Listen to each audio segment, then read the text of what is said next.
Ain't about your bread and I can't fuck with ya. I thought you was 100, but you showed me 50. You said you was gonna ride, huh? And the coupe that's parked outside, that bitch looks so expensive. I bet it cut your eye, huh? What the fuck going on, man? We begging this bitch another vid, man. Hey, if y'all can tell, I'm not wearing a hat today, bro. Usually I'm wearing a little fitted, you feel me? But guess what?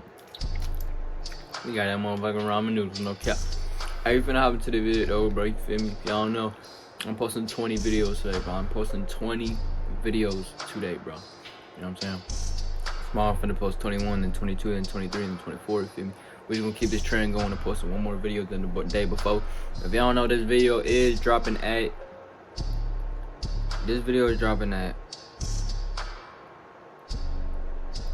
either 12 a.m. in the morning or 4 a.m. in the morning, because I already got a video dropping every other hour of the day, no cap. So let's hop into the vid, bro. Go to YNW Melly face the death penalty, bro. Let's see. February 2019. Hey, if YNW Melly did it, Melly was arrested for the murder God of gonna his give two him his best punishment, friends, bro. YNW Sack Chaser and YNW Juvie. Now, 3 years later, his trial is finally about to begin, and if convicted, Melly could get the death penalty. Let's take a closer look at the case. Melly was raised by a single mom in Gifford, Florida, and hopped off the porch at a young age. He started posting songs on SoundCloud in 2015, and formed the YNW collective with his childhood friends, Juvie, Sack Chaser, and Bortland 1 year later. He started blowing up with tracks like Virtual, Blue Balenciagas, and Murder on My Mind. But just as YNW's about to take over the industry, tragedy struck. I miss In October YNW, 2018, Juvie and Sack Chaser was brought to the hospital by YNW Bortland. Bortland claimed they were shot in a drive-by, and both of them was pronounced dead that night. Then, a few months later, Melly and Bortland was both arrested. Police claim that Bortland's story ain't lined up with the evidence. According to authorities, Melly and Bortland staged the murders to look like a drive-by, but the exact motive still ain't clear. Sack Chaser's mom testified that it was all over a $200,000 deal that he was about to sign. She claimed Sack Chaser knew he was in danger, saying, "My son hysterically called me. He was very concerned about my whereabouts. He was concerned about his sister's whereabouts. He's concerned, like something's gonna happen to us. And he told me that he would not get his money." After Melly and Bortland got arrested, a video surfaced showing Melly's mom saying she was threatened by Sack Chaser, which could be another motive behind the hit. Melly's lawyer, Bradford Cohen, tried to get him released on bond, but the pandemic delayed the case, and the rapper was stuck behind bars. When he first got locked up, Melly told everyone he was good. He was still dropping music and showing off his Versace kicks, but there was more trouble going on behind the scenes that fans ain't know about. It turns out that Melly been having some pretty serious issues in jail. A disciplinary report stated that he's been getting into fights with guards and inmates. He ended up losing recreation and visiting rights for a while, and even spent time in solitary for illegal phone calls and threatening a guard.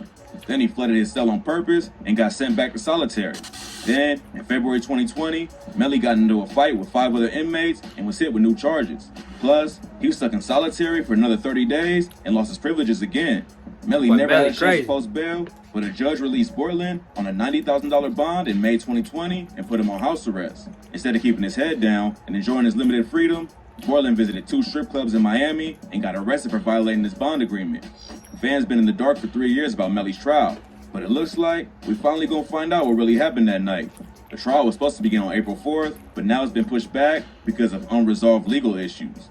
Even though the trial ain't starting on time, the jury selection process has already begun.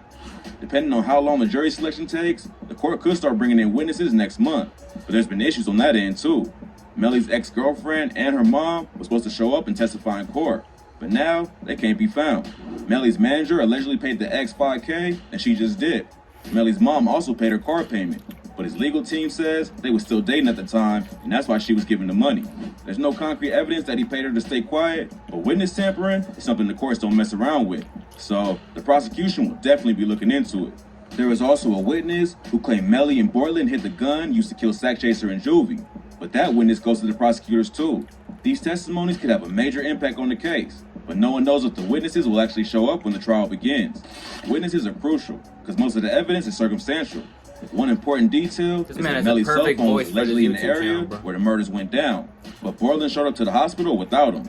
If that's the case, it points to Melly being even more guilty.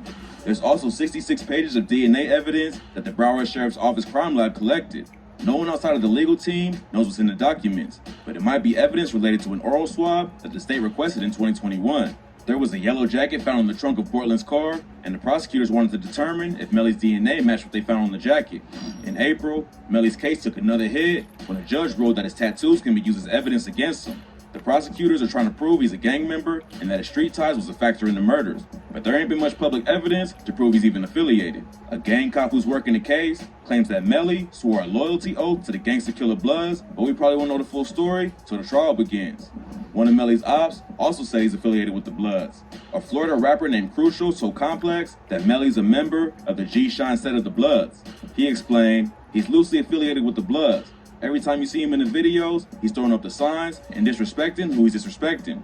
Crucial started beef with Melly after the rapper dropped the track Home Invasion and dissed people Crucial knows. He told Complex that's where things happen. Melly was sneak dissing. From the outside looking in, people are not gonna know. But for the people that's involved, you gonna know who he's talking about. Even if the ops wasn't helping the prosecution, Melly's helping them do their job by self-snitching on social media. After Sack Chaser and Juvie was killed, Melly sent an Instagram message that said, "I did that." Then 2 minutes later, he sent, "Shh."